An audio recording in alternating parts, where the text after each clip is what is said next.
Death of a Blackmailer by Cyril Hare.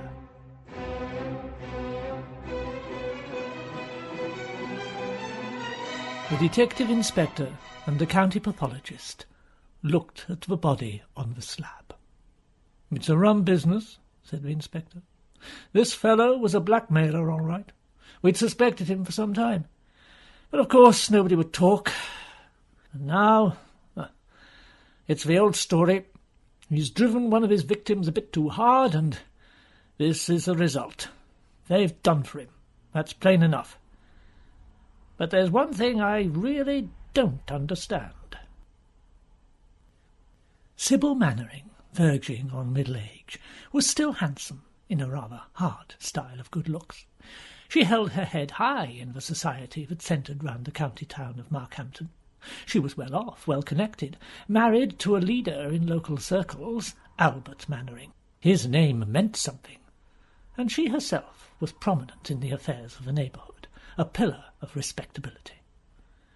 Michael J. was employed in Albert Mannering's office in Markhampton. He was at least 15 years her junior, vulgar, uneducated, and penniless.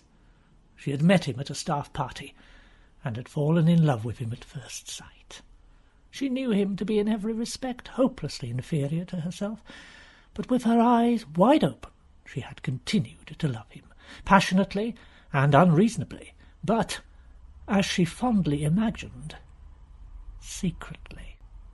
It is an incredible folly for a woman in her position to commit.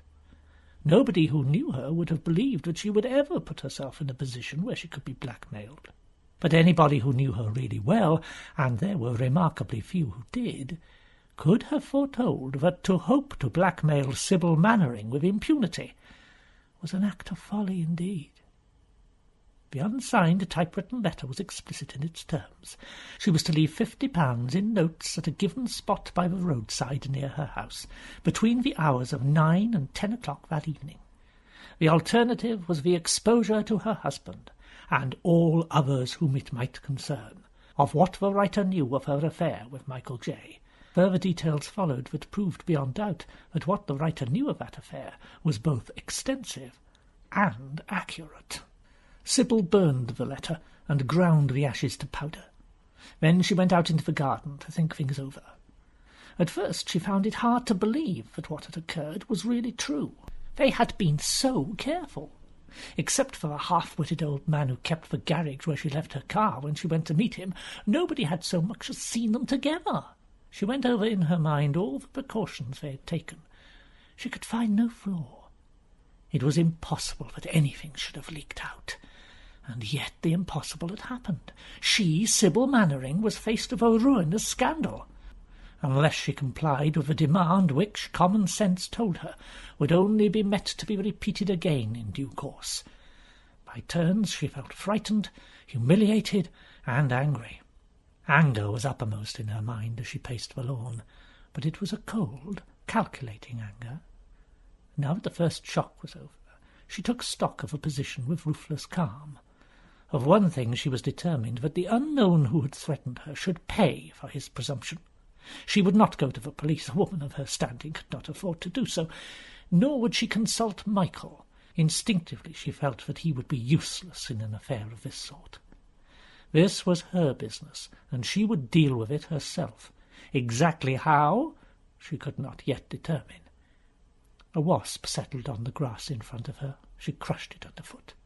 If only she could destroy her unseen torturer as easily. That evening she took an envelope containing £50 and placed it between the roots of an oak tree that grew in the hedge bordering the lane outside her house. Having done so, she concealed herself in the entrance to the drive and set herself to watch. Her husband was away, and she need account to no one for her movements. A few minutes after 10, a motorbike came down the lane and stopped opposite the oak. The tail light was too dim for her to read the number plate, and the rider was no more than a blurred shape in mackintosh and goggles. The rider dismounted, apparently to make some adjustment to his seat, and in doing so looked cautiously in both directions. Then, in a quick movement, he scooped the envelope from its resting place, remounted, and rode rapidly off to the main road. Looking after it, she saw the headlight of a machine swing left into the direction of the town.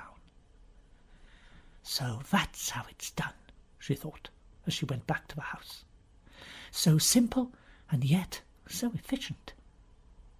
She was £50 poorer, and no nearer to finding out who the blackmailer was and where he had come from. And when the performance was repeated, as it surely would be, she would be no nearer still.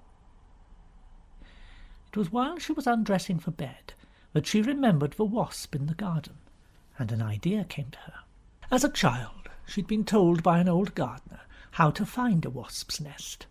All you had to do, he said, was to watch a homing wasp as far as you could see it, then go to the place where it passed from your view, and wait for the next wasp flying in the same direction. Follow that to the limits of your vision, and wait for the next one. Sooner or later you will find yourself at the nest. What was true of wasps should be true of larger, fouler pests. Sybil went to sleep feeling that perhaps she'd not wasted £50 after all. The next demand arrived a fortnight later. Again it was for £50. Again she placed the money in the tree roots of the lane. But this time she waited in a car at the junction of the lane with the main road. At 10:05, a motorcycle swung out of the lane and roared off towards Markhampton. Following, she was able to keep it in view right to the main street of the town. She lost sight of it, finally, when it turned the corner past the church.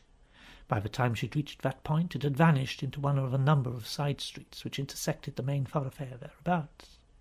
But so far so good. She'd had a good view of the cycle in the streetlights. She'd know it again. Next time, or the time after, it mattered not. She would track the wasp to its nest. The excitement of the chase was strong upon her. She waited with positive impatience for the next anonymous letter, and when it came, she left the money in the lane as cheerfully as an angler baiting a swim for fish. By the time it had been taken from its hiding place, she was already in position at the church corner. The hunter had become the hunted. It cost Mrs. Mannering in all 5 instalments of £50 each to establish exactly where her money was being taken. The chase led her eventually to a small block of buildings in the business quarter of the town. A little simple research satisfied her that it consisted entirely of offices which were normally deserted at night. When the 6th summons came, she did not go to the expense of leaving money. Instead, she left an envelope stuffed with waste paper and drove straight into the town. As the climax approached, Sybil felt positively exhilarated. Michael had been moody and depressed that afternoon, but she had rallied him by the sheer force of her light-heartedness. She was about to put an end to the creature that menaced her existence, and the thought gave her a savage joy. The fact that Michael would never even know the peril in which they had stood added a keen edge to her pleasure. At 10:30 she parked her car in a side street near her destination and walked the rest of the way. Her bag was in her hand, and in the bag was an automatic pistol which she'd taken from her husband's desk. In the yard of the office block she saw a familiar motorcycle. One window on the upper floor was illuminated. The side entrance of the building was ajar. Quietly she pushed it open and tiptoed up the dark stairs.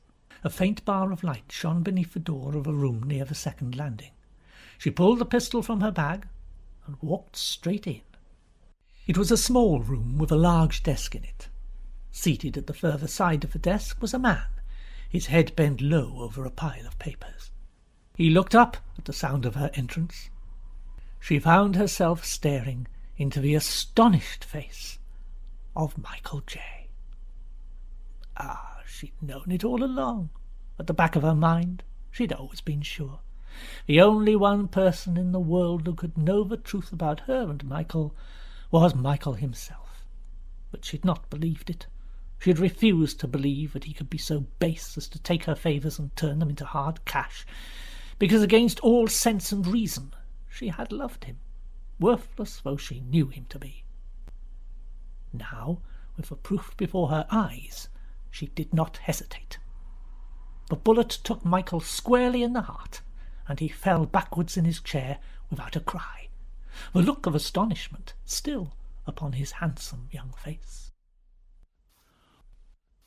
"What I can't understand," the detective inspector was saying, "is the second body."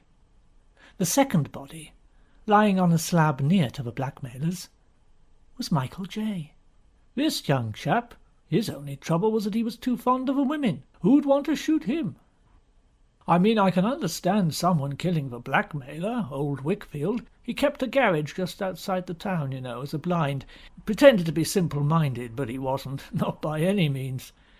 Now, we found him, you see, in the back room of his office, with his head stove in.